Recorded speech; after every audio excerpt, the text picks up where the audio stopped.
بسم اللہ الرحمن الرحیم کہ فلسطین کے اندر مسلمانوں کے تڑپتے ہوئے لاشیں آپ میڈیا پر دیکھ رہے ہیں۔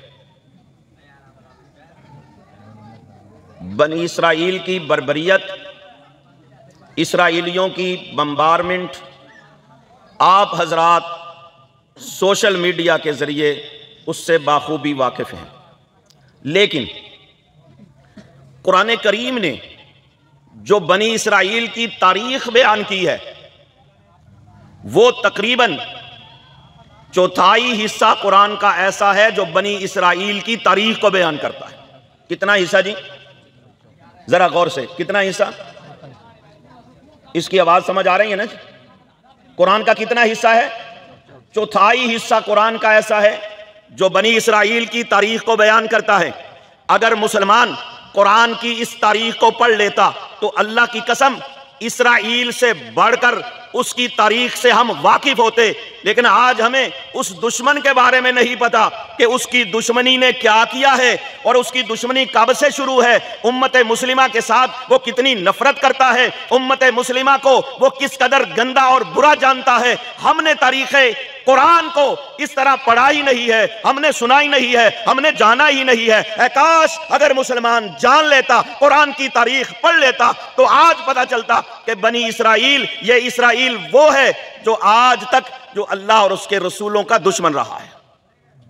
یہ مسلمانوں کا ہی قاتل نہیں، اس نے انبیاء کو بھی قتل کیا، انبیاء کو بھی شہید کیا، انبیاء کے جسموں کے ٹکڑے بھی کیے۔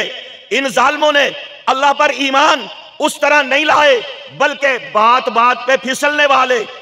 موسیٰ علیہ السلام کو اللہ نے کہا ان کو سزا ملی ہے، فرعون نے، مصریوں نے ان کو اپنے زیر تسلط کیا ہوا ہے، قبضہ کیا ہوا ہے، غلام بنایا ہوا ہے، جاؤ ذرا اس کے پاس، فرعون کے پاس، اور اسرائیلیوں کو چھڑا کر لاؤ۔ جب موسیٰ علیہ السلام اسرائیلیوں کو لے کر آئے تو دریا کے کنارے پہ پہنچے، اللہ رب العزت فرماتے ہیں یہ وہ بنی اسرائیل ہے جو میری نعمتوں کو بھول گئے، ہم نے ان پر بڑی نعمتیں کی۔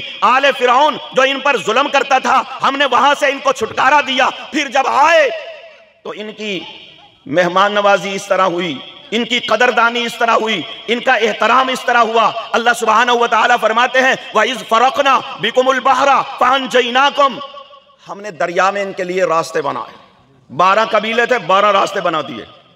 بات سمجھ رہے ہیں؟ میں آخر پہ ایک بات کرنا چاہتا ہوں، اس لیے اس کی تمہید باندھ رہا ہوں۔ کہا موسیٰ علیہ السلام نے کہ یہ دیکھو 12 راستے بن گئے۔ اب اتنی تکریم ہے، اتنی عزت ہے، اللہ کہتے ہیں یا بنی اسرائیل اذکروا نعمتی التی انعمت علیکم، اے بنی اسرائیل میری نعمتوں کو یاد کرو جو میں نے تمہارے اوپر کی، دریاؤں کو پھاڑ کر راستے بنا دیے۔ وَإِذْ نَجَّيْنَاكُمْ مِنْ آلِ فِرْعَوْنَ يَسُومُونَكُمْ سُوءَ الْعَذَابِ يُذَبِّحُونَ أَبْنَاءَكُمْ، بنی اسرائیل کو سزائیں دیتے تھے، ان کی بچیوں کو زندہ رکھتے تھے اور بیٹوں کو ذبح کرتے تھے۔ اللہ نے اس سے بھی چھٹکارا دیا۔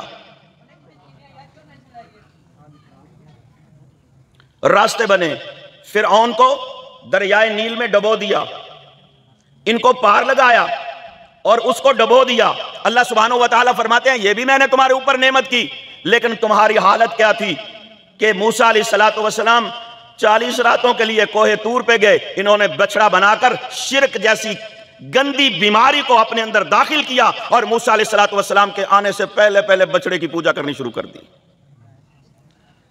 یہ اللہ کی سب سے بڑی بغاوت ہے، شرک، اللہ کی سب سے بڑی نافرمانی ہے، اللہ کی سب سے بڑی دشمنی ہے جو ان ظالموں نے اللہ کے ساتھ کی کہ ایک بچڑے کی پوجا کرنے لگے۔ اچھا، اللہ سبحانہ وتعالی جو قومیں جس طرح کا ذہن رکھتی ہیں اس کے مطابق اس کی جزا و سزا بھی دیتا ہے۔ یہ اس کو پوجنے لگے، مقدس جاننے لگے، محترم جاننے لگے، اس کی عبادت کرنے لگے۔ تو جب موسیٰ علیہ السلام کے دور میں ایک بندہ قتل ہو گیا تو اللہ سبحانہ وتعالی نے فرمایا گائے کو ذبح کرو اور اس کے گوشت کا ایک ٹکڑا اس کے ساتھ لگاؤ۔ اچھا مجھے ذرا حضرات یہ تو بتا دے مہربانی کر کے، اللہ بغیر گوشت کے ٹکڑے لگائے اس کو زندہ کر سکتا تھا کہ نہیں کر سکتا تھا؟ اور ان کے 40 بندوں کو اللہ نے زندہ کیا، ثم بعثناکم من بعد موتکم لعلکم تشکرون، بغیر گوشت لگائے زندہ کر دیا، لیکن یہاں فرمایا تم اس کو ذبح کرو گے اور اس کے گوشت کا ٹکڑا لگاؤ گے۔ یہ اس لیے کیا کہ آج جس کی کل یہ عبادت کرتے تھے، آج اپنے ہاتھ سے اس کو ذبح کریں، شاید ان کو عقل آ جائے کہ جس کو ہم اپنے ہاتھ سے ذبح کر رہے ہیں یہ کیسا معبود ہے، یہ کس کے سامنے ہم جھکتے رہے ہیں، کس کی عبادت کرتے رہے ہیں۔ اے کاش ان کو یہ بات سمجھ آ جائے کہ معبود وہ نہیں ہوتا جو لوگوں کے ہاتھوں ذبح ہو جائے۔ معبود کو کوئی نقصان پہنچا سکتا؟ آج بنی اسرائیل نے، انہی اسرائیلیوں نے مسجد اقصی کو خون کے اندر، مسلمانوں کے خون سے اس نے دھویا ہے۔